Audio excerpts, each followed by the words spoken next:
We had hoped. We had hoped. That's what the disciples on the road to Emmaus said, right? We had hoped. Changed everything around. We followed this guy. We had hoped. How many of you have found some kind of solution for your church's ailments that you just hoped would fix all the problems? You don't have to name them because that can get awkward, right? Because then the person who brought it to you might be sitting at the same table. But for so many of us as pastors, sorry, I'm not used to the lapel, so I keep whacking myself. For so many of us as pastors, there's this sense that we're always looking for a solution of some kind. It's got to be out there. I don't know if that's how your brain works, but that's how mine works. I'm always like, this is messy. This is my wiring, right? I'm always like, this is very messy, and there has to be a better way. There has to be a solution to this. There has to be some way to improve this or fix this. I'm not someone who walks away easily from a challenge. In fact, I told my church when I started there 7 years prior to leaving that I said, at some point, hopefully your situation is no longer a match for my gifts and my wiring, because I like messes. And hopefully at some point, if I do my job well, you won't be a mess. And so hopefully at some point, I will be able to say, hey, we did a good thing, and now you need someone with a little bit more stability than I have, because I have none on the disc, literally none. So when I was working through this, and when I've been working with churches for the last several years, there's this sense that everyone is looking for what will fix their issues. And they'll say to me, Kaitlyn, we did this program, or we did this, or we felt really excited about that, or we went to this conference, and we had hoped. And I just want to say first, congratulations for risking, even if it didn't work. Great, right? Like that's important. Risk-taking is a sign of vitality, so don't ever feel shame about that. But also, I think there's a possibility, and one that I'm staking my career on here, that we're at a moment where we need to shift the way we think about church health, the way we think about what is a healthy church and how do we achieve it. And so one of the things that I've been working on, it started with my dissertation project and then has moved into my work with our denomination and then also with the Flourish movement, is this idea of rethinking and shifting perspective on church health, successful churches, church vitality, whatever you want to call it. But sometimes that can feel a little bit personal for pastors who are like, I've tried it. I've tried everything, or this is because of me. Maybe I'm the problem. So let's just move away from churches for just a few minutes to look at a few examples of what it might look like to shift perspectives. So first, I want to introduce you to the Puente Sol Naciente, and I'm sure I'm saying that so bad. So if there's anyone who'd like to correct me, feel free. This is an extension of the Choluteca Bridge in Honduras. You may have heard this story because it went viral during the pandemic. Now, the Choluteca Bridge is a bridge in Honduras, and they needed to extend it. But the problem is that part of Honduras gets hit by hurricanes, strong hurricanes. So in order to extend it, they put this call for proposals out, and they asked everyone across the globe who could come up with the best plan to create a bridge that will sustain a hurricane. So what they came up with was, I believe it was the Japanese Corps of Engineers, come up with the Puente Sol Naciente. And what do you know? The same year that the bridge opens, Hurricane Mitch hits. And Hurricane Mitch is a Category 5 hurricane. It does immeasurable damage. I know I'm preaching to the choir down here in Florida, but in New York, we don't get hurricanes all that often. We do get like 18 inches of snow occasionally. But Hurricane Mitch hits the same year that this bridge is debuted. Now here's the really good news. That bridge withstood the hurricane, unharmed. Yet, there was a slight problem. The river moved. They worked really hard for a solution. But we had hoped. They have a couple of options here, right? I mean, they have a few options. I'm not going to push this too hard. You'll know where you fit. So you have a couple of options. One of them would be extend the bridge and just make it longer. But another might be set to say, like, bridges are a terrible idea and we should just never use bridges again. Forget it. I've given up on bridges. Still another option would be to say, no, let's go back to the way it was when water was under our bridge. No? Okay, we're gonna get there. So what do when the water's moved and the bridge that you built is a good bridge? But the river has moved. It's not your fault, but it's your reality. We had hoped. We had hoped. Here's another bridge for you. Again, we're going to keep it out of the church realm for just a little bit longer. So let me tell you about New York City. If you notice the name up here, Death Avenue. So there was this part in the meatpacking district of New York City where when trains were first introduced and they were really popular and they were the way that commerce was moved, they were the way that meat was moved from one place to another and then from the meatpacking factories out to be sold. The problem is, right, that this became named Death Avenue because several pedestrians are getting hit by trains regularly. That's a problem. Right? Generally, okay. And so you have Death Avenue. So what do? Well, first, they hire these cowboys who come riding into town to warn people, hey, everybody, there's a train coming, get out of the way. That's a pretty solid solution to a real present danger, but it doesn't feel all that sustainable, right? So eventually, after the cowboys work, sort of, but people are still dying and it's just not really a great way to have a street, eventually they build this thing, the New York City High Line.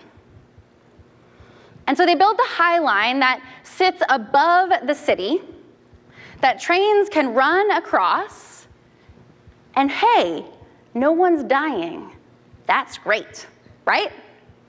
So they have now adapted, they've changed, they're surviving, the factories are thriving, all is well. Except, what do you think might have happened to the New York City High Line? What changed? City moved underneath it? The city didn't move, but the methods of transporting things changed, right? Vehicles are invented, and suddenly we're not transporting things on trains anymore. They're in 18-wheelers. And then honestly, eventually, a lot of those factories leave New York City because the meatpacking district still has some meatpacking, but it's not really where you do meatpacking anymore. Because the world changed, and so then you end up with an abandoned bridge that runs across the meatpacking district in New York City. And it becomes a place where there's tons of graffiti, homeless encampments, drug deals. It's not a great place. Rudy Giuliani, love him, don't love him, whatever. He was New York City's mayor. This isn't about that. He was New York City's mayor, and his last act as the mayor was to make a plan, sign a plan that would tear down the High Line. But there was a group who formed a nonprofit called Save the High Line because they felt that this was historical and it should be preserved, even though there's no trains going across it anymore. So they went through the courts, they did all of this work, and they were actually very successful. So if you go to New York City now, this is what the High Line looks like. It's now a pedestrian walkway and a park. It connects buildings. It relieves foot traffic on the ground. We had hoped. The people who built the High Line had hoped across every change in culture around them, but they had to keep changing with culture around them. They had to keep adjusting. They had to keep acknowledging when things were shifting and when things were changing and what to do about it. None of their solutions were the wrong ones. They just didn't work forever. We had hoped. What's their option? They had several. One of them was tear it down. One of them was renew it. Could also have said, no, bring back the trains. If we could just go back to 1960 when sports weren't on Sundays. No, what? The world has changed. You didn't move the river, and you didn't change the forms of commerce. But the reality is that these things have shifted. And we're presented with some reality, and we're presented with some options, and we're presented with some difficult decisions about our churches and about what they could look like in the future. I want to read to you one of my favorite parables. It's the parable of the fig tree and the gardener. If my Bible app will open, sorry. From Luke 13. Then he told this parable. A man had a fig tree growing in his vineyard, and he went to look for fruit on it, but he didn't find any. So he said to the man who took care of the vineyard, so the vineyard owner goes to this gardener, this tree tender, and he says to the gardener, for 3 years now, I've been coming to look for fruit on this fig tree, and I haven't found any. Cut it down. Why should it use up the soil? Sir, the gardener replied, leave it alone for 1 more year. In honor of Ray. Can everyone say 1 more year? 1 more year. He sounds slightly excited about that. It's 8 o'clock, so or 7:30, I'll let it pass. The man says, leave it alone for 1 more year. I'll dig around it. I'll fertilize it. Other translations have this. I'll put manure on it. Preach that one. If it bears fruit next year, fine. If not, then cut it down. We're presented with a challenge. This tree is not producing fruit. This bridge is no longer over water. The channels of commerce have changed, and we're no longer using this bridge, and now it's a danger. Cut it down. Do away with bridges altogether. It's outdated. It's archaic. We're talking about the church now, how people think about it, right? The institutional church is archaic. Let's just cut it down and forget about it. Try something completely different. Sure, we can do that, but can I challenge us to just pause and consider, what would it look like to give our churches and to give our communities one more year where we're intentionally digging and fertilizing to cultivate flourishing. One of the things that I have noticed with our churches, and when I say our churches, I mean churches that I work with, both through the denomination and through Flourish Movement, is that these churches come to us, and a lot of times they have a fruit focus on their tree, like the vineyard owner. We're not producing fruit. I need you to fix this for us. We are not producing disciples, so I need the best discipleship program you can get. Or I'll say, okay, what is it? If you could dream about what your church was going to be in 3 to 5 years, you wave a magic wand, what is it? What do you need? And they say, we need more young people. As though that will fix anything. We need more children. We need more young families. And I'm like, cool. So like 5 show up. Say you get 5 kids or 5 teenagers to show up on Sunday. What do you do with them? They have so much fun with you. They bring their friends next week. You got 15 youth group kids in your sanctuary now. What are you doing with them? We can't just focus on the fruit that we think is missing and try to swap it out. What I said to my church when I was working with them was that this is really like spray painting dead or dying fruit, or clipping plastic fruit on a dying tree. It's this solutioneering that says, we need more X, give me a solution. We do this a lot.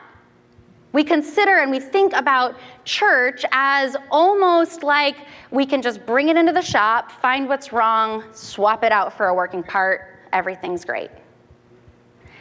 This is not a problem that I think is like anyone was doing anything nefarious, right? I don't think that's what happened. But I do think that there's this historical thing called the church growth movement. Again, this is not me throwing shade at all at the church growth movement. I really have learned a lot from the early, they were mostly men, early fathers of the church growth movement, and we get a lot from them, especially like missions and those sorts of things. So the church growth movement happens as a response to decline. It's this moment when they say, hey, people are dying on the street, we need to do something about this train. Or, hey, maybe we could lift the train off the ground. It's this moment where people are looking and going, we're losing people. And there's this guy, Wade Clark Roof, he's on the slide, but this guy, Wade Clark Roof, writes a book, a super academic, heady book, but if you like church history, cultural history, it's called Spiritual Marketplace, the Baby Boomers and the Remaking of American Religion. Super fascinating. So church growth creates this movement of a free market of religion.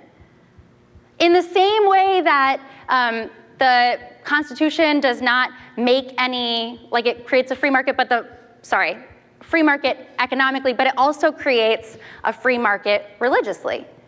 And the people who are here tomorrow will talk to you about some of the trends about people moving and how the church landscape is changing and because of social landscape changes. We just find that people are shopping for churches, right?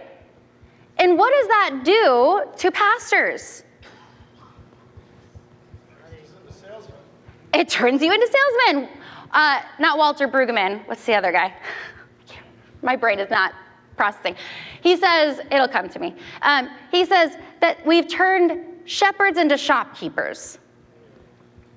Now, this is important, but it really has kind of shifted where we feel like I have to look like the church down the street. I have to create something that people will come to because no one is just like, I'm Presbyterian, so I'm going to go to a Presbyterian church. Generally, that's not what you're going to find. And so people are going to go, listen, I've been church shopping for the last 18 months. Whew. It's hard. Can I tell you what sold me? This has nothing to do with what I'm talking about tonight, but we started going to a church, and the second week we were there, the pastor talked to my son. He was wearing a Yankees hat. On the way in, he stood out, talked to my son. The next week, he was not wearing a Yankees hat, but he remembered us, and he said to my son, how about that game last night? Sold, we're there, done. Just be friendly. People are looking for connection, I'm just saying. Anyway, so what happens, right, is that we create this free market of religion where now churches are forced to compete for customers. That sounds tacky, but it's kind of reality. And you've probably been caught in that trap. We just need the most dynamic children's program. It will bring all the young people. We just need this kind of worship, or we just need that. None of these things are bad. I just don't think they consider the whole picture. So what I want to say is that church growth, if we can put that first slide up, church growth and the free market of religion asks this question: what does a successful church look like? It wants us to think in terms of success. What does a successful church look like? But what if instead we asked, what does a flourishing church look like? What does a fruitful church look like? And so one of the things we designed, I'm going to put this up. If we could just keep this graphic up just for a minute, I'm going to walk through it quickly. So this is the framework that we've developed over the last few years. 2 years, 3 years, I don't even know how long ago I wrote my dissertation.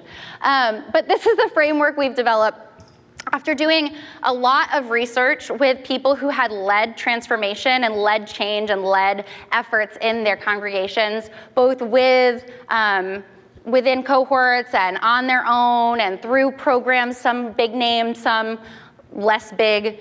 And so this is what we've developed. We've said, what if instead of considering or thinking about success, let's build this thing and appeal to these people like this is a market and we need to get the right people to attend. What if instead we considered ourselves like the vineyard worker in Luke 13? And we looked at our churches as though they were trees. Now, here's what happens is when you start with the fruit focus is what you would call a lagging indicator, meaning by the time the fruit is bad, by the time your harvest is bad, you just have to wait till next year and start over again. It's not a leading indicator, like one that would tell you early signs that something's off. So we don't start with the fruit. Instead, we start with the seed, and we say, okay, so a church starts with a seed. They have an identity. There's a DNA about them. And we help churches kind of explore their history, their values. We want churches to understand that this is something that has been built over decades if they've been around that long. And it doesn't mean that you're stuck to that, but it does mean that you have to know what it is that you're planting. You need to know the DNA of your community. You need to understand that can change.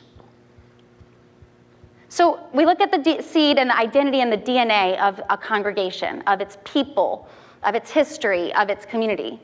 Then we look at the roots, and this is the vision of a congregation, both the vision for the congregation and a vision of what it looks like to be a mature disciple. And we say the roots are what stabilize us.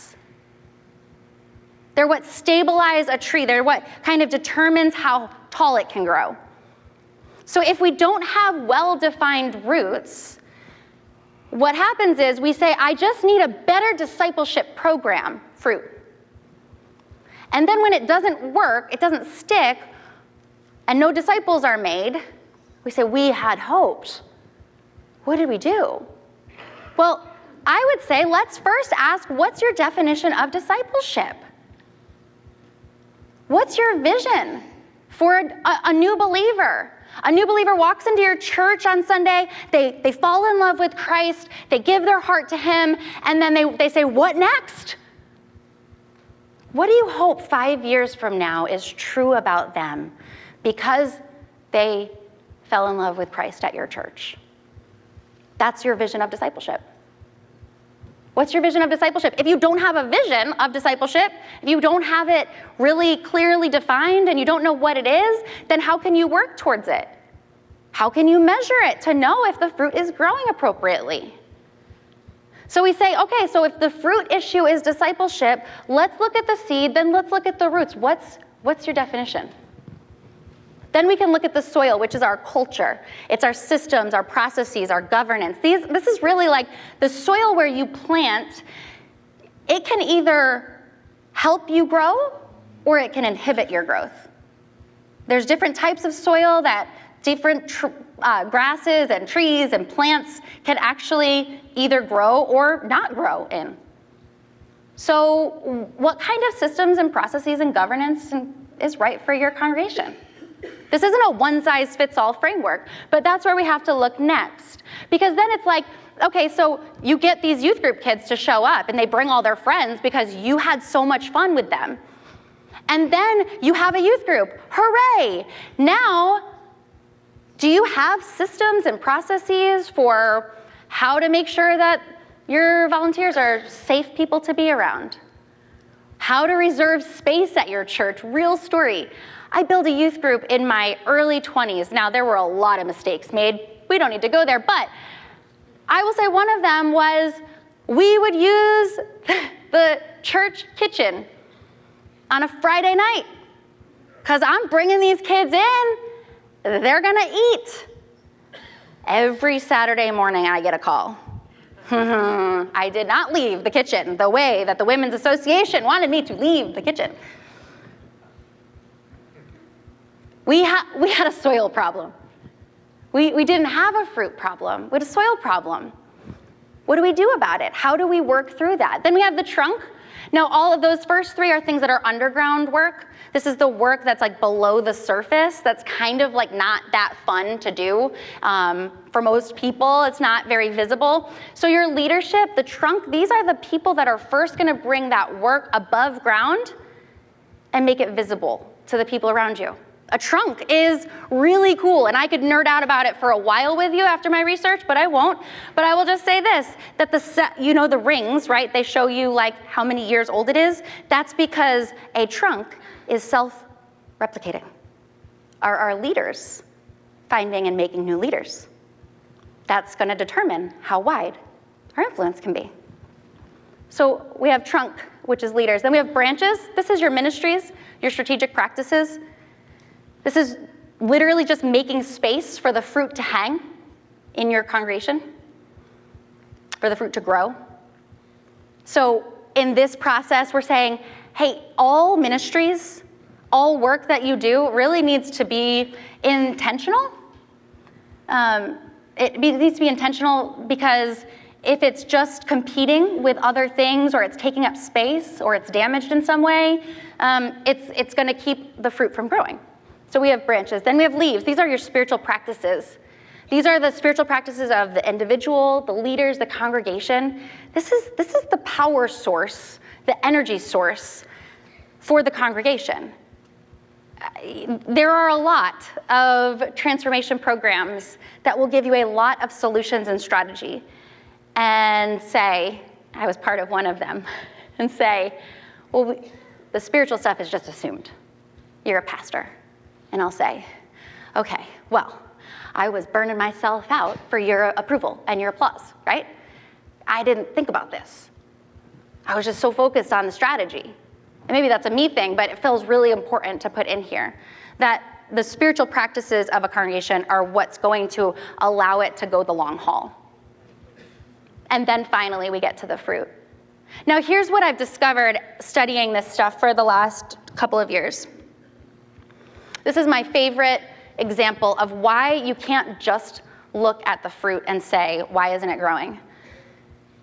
So there's an apple orchard that I read about And apple orchards often will bring in honeybees to pollinate. They'll bring in various pollinators.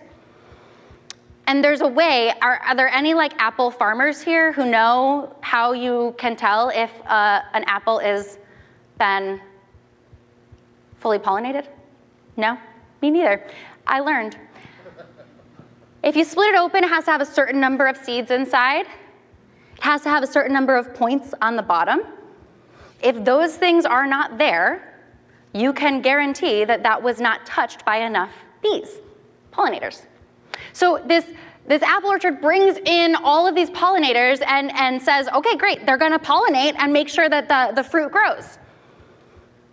Harvest time comes and these apples don't taste right, they don't have enough seeds, they're not fully mature, can't figure out what's going on. Why are they not pollinated? After a lot of work, they realize that in fact, what happened is the people they hired to mow were coming to mow the grass at the apple orchard at the same time their honeybees preferred to pollinate. They didn't have a fruit problem. They had a scheduling problem. So the question is, how do we shift ourselves from thinking about church as though, can this be successful? How can I plug and play some different programs or different methods so that people will show up? And instead, how do we start thinking about what does it look like for congregations to flourish, and how can I think about my church in this holistic way? So I want to offer just some shifts that I think would really help your churches move in that direction. Like I said, I'm staking a lot on this. I'm open to all questions, conversations. I'm here doing devotions the next 2 mornings. I'll be around, happy to chat about this at any point. So we can look at this and say, okay, so successful churches, we like them because they can be measured easily. They can be replicated, we can achieve it. It's like this thing that we can say, yes, at this moment, the church is a success.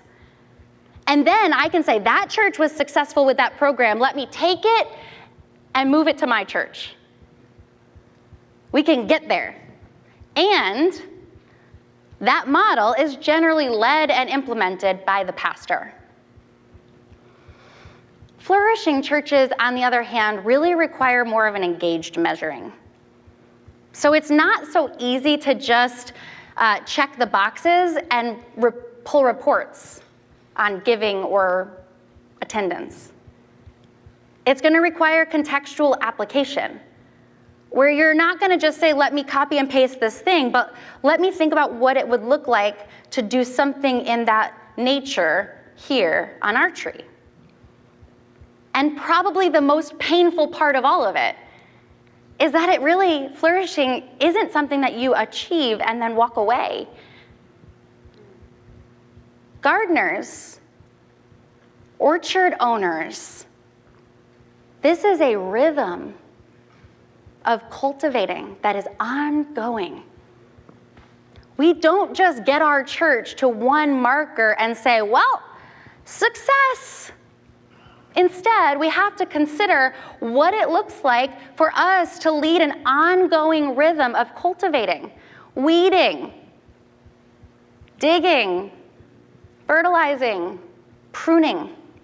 It also requires collaborative partnerships. Flourishing churches cannot be led by just one person. So there are 5 shifts that I'm going to just kind of breeze through here a little bit, that I think churches and pastors need to make in order to move from this framework of success that we had hoped would work, that may have at one time worked, but the water's moved and the commerce has changed.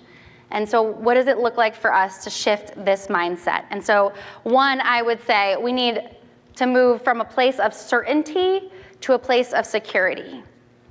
One thing I love about that Luke 13 passage is that the gardener approaches that tree with only one certainty, his own stubborn resolve to see something brought back to life.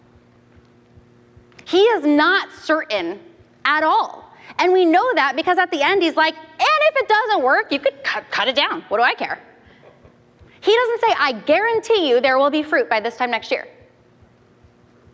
He knows that all he can do is dig, cultivate, fertilize, and leave the growing up to the grower.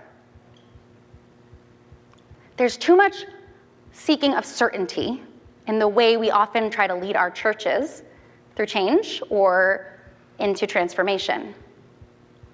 So what would it look like instead to move from a place of certainty to a place of security, where he says, I know how to do trees, so let me give it a shot. I'm gonna do my best. He doesn't say, and if it doesn't grow, you can fire me. He says, if it doesn't grow, cut it down. Let's try. The second shift that I think we need to make is from a place of productivity to curiosity. When a new pastor walks into a church, productivity mindset would say, what needs to be done here and how can I accomplish it? I love productivity. Give me all the hacks, all the books. I am the kind of person who will go every year, sometimes more than once, to the store to pick out any kind of planner and pen set that I think will change my life. Give it to me all. I'll take it. I will try it. If you've read a book, I've read it, or I've at least listened to the summary on audiobooks. So we need to move from that productivity, what needs to be done and how can I accomplish it, to curiosity. Who is this church called to be? And how can I help it get there?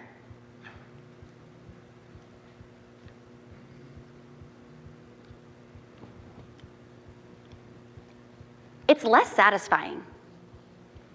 It feels really good to accomplish things. It feels really good to check things off of your to-do list. And if you are like me, sometimes you add things to your to-do list just to check them off. Well, I did that, but I didn't write it down first. It doesn't count. Productivity feels good.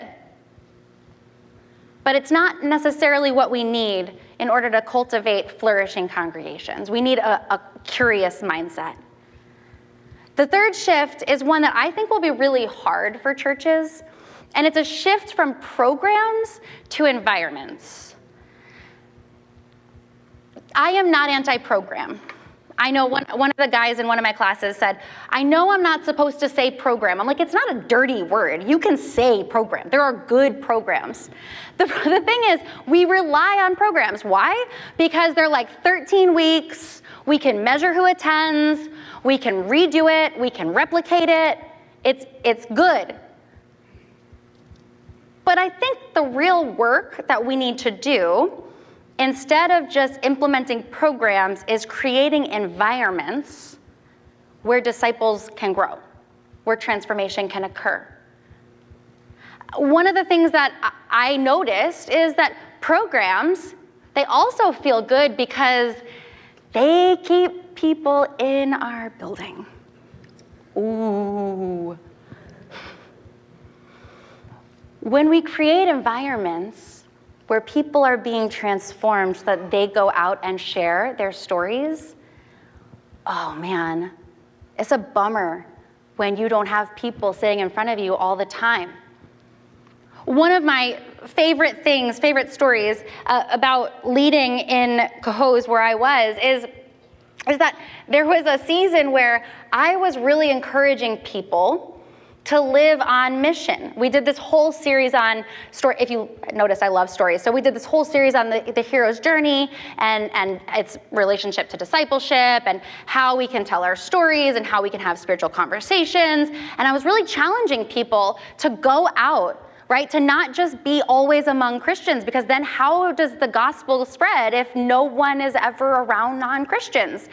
Well, so I say, my husband and I, we have been leading our little league for the last 3 years because, one, I became the league scheduler, so I didn't schedule games on Sunday mornings. Pro tip.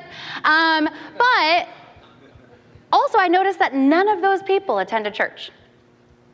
Not a single one. And so for me, I was saying to them, listen, if we can help cultivate this environment where you can be confident in your faith and you can be ready to share your story. And so we're doing this, cultivating this environment, and then they're going out and doing it. And it's such a bummer because then I try to do a program and they're like, well, that's the night that I serve on this board, or that's the night that I'm doing the PTO event, or that's the night. And I'm like, I told you to do that, so I can't even be mad.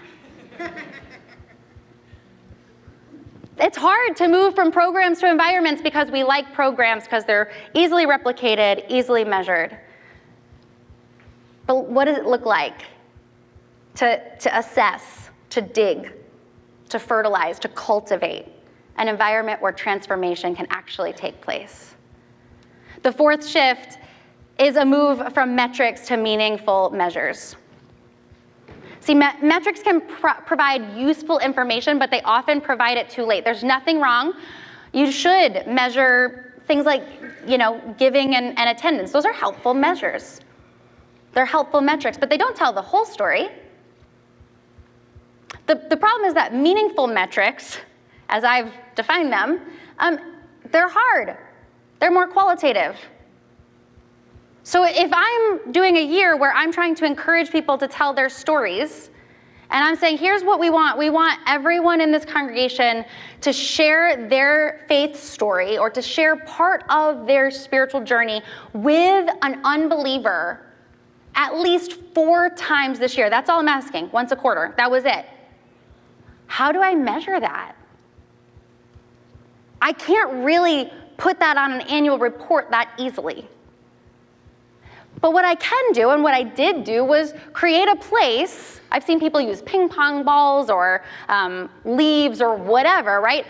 And when someone walks in and says, I had a spiritual conversation this week, and they grab it and they drop it in, and it's a visual measure.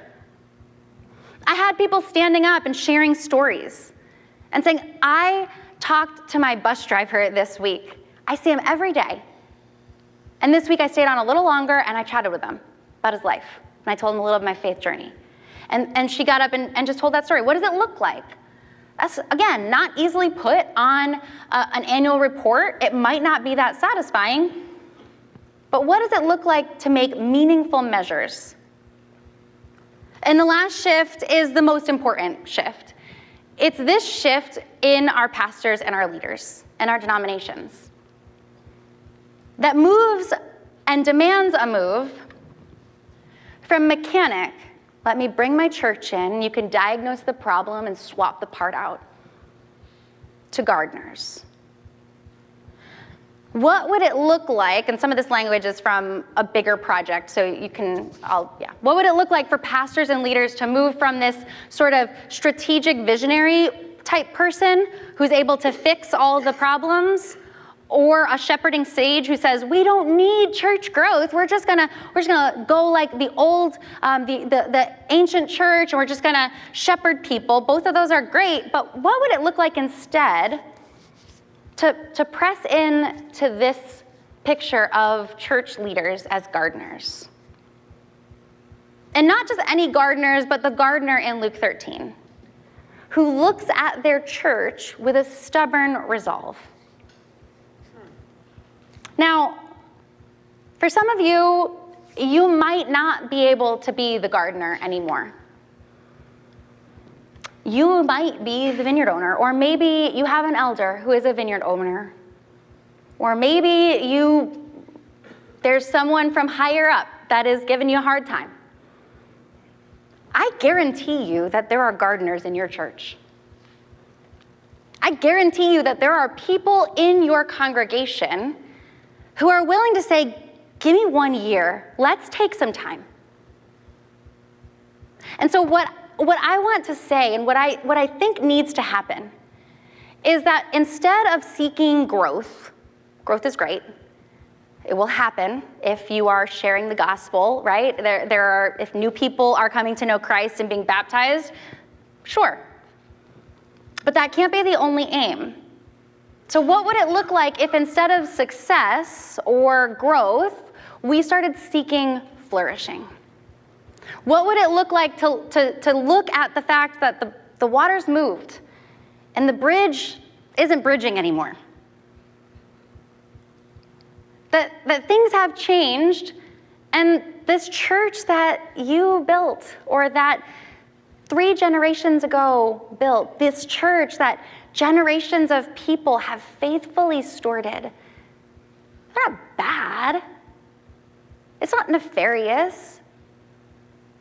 But needs to be a shift in the way we tend to it. There needs to be some changes in the way that we think about it. And it's probably not something that we can just start hanging fruit on and hoping that it will graft. It's something that we have to start shifting the way that we look at the whole church, the whole system, all of it working together, to think about what it might look like for our church to flourish. But it starts with gardeners. It starts with people who are willing to say, give me 1 more year. Let's dig. Let's fertilize. Let's discern together. Let's grow together. Let's look at all of these pieces and parts. I just want to encourage you, first, to be a gardener for your congregation. To be the one who is able to say, guys, hold up. I know this isn't producing what we want it to. Let's give this 1 more year. Let's try this. But also, I want you to gather a team of gardeners around you, because you cannot do it alone. What would it look like for your church to find a team of gardeners who are ready to look at the church holistically, from seed to fruit? It's slow. It's not nearly as fun as saying, we did this program and then everything changed and it was great. What would it look like for you to do this work, this slow work of cultivating, of creating rhythms that would grow your church and help them flourish? So this is what we have. This is what I'm working with. And I'm really excited to hear from you about it. But I also just want to encourage you, whatever it is that you need, I would love to be a resource to you. And I would love to be someone that if you need someone's like, I don't even know what seed we're planting. How do I know if these are the right branches? Let's talk. And I'm not selling you anything. I'm a terrible salesperson. Not selling you anything because I don't have anything to sell. Instead, what I have are just some tools, some gardening tools. And I'm happy to offer them to you as you go out back to your congregations and say, listen, guys, the river moved, the soil's changed, the sidewalk was put over our tree, whatever it is, something's different. It's time to do the work together to cultivate our flourishing congregations. Let's pray. God, as we think about our churches, and I know it's late, and maybe some of us traveled today, it's been a long day, and everyone has a lot in their brain already. But God, I just pray that in this moment there would be a sense or a word from you that those who have been looking at their congregations thinking, goodness, I don't think there's anything left to work for, or I'm not sure this is ever gonna change or get better. I just pray, God, would you give them the eyes of a gardener? And if they can't, would you bring gardeners around them? If there are these places where they're saying, we had hoped this would work. We might have spent a lot of money on this. We had hoped. Would you send them people to tell them stories of God's faithfulness and goodness in the congregation? Would you help them and give them the stubborn resolve to do some digging and some fertilizing and to dream again about what it might look like for their congregations to flourish? We pray all of this in the name of your Son, Jesus. Amen.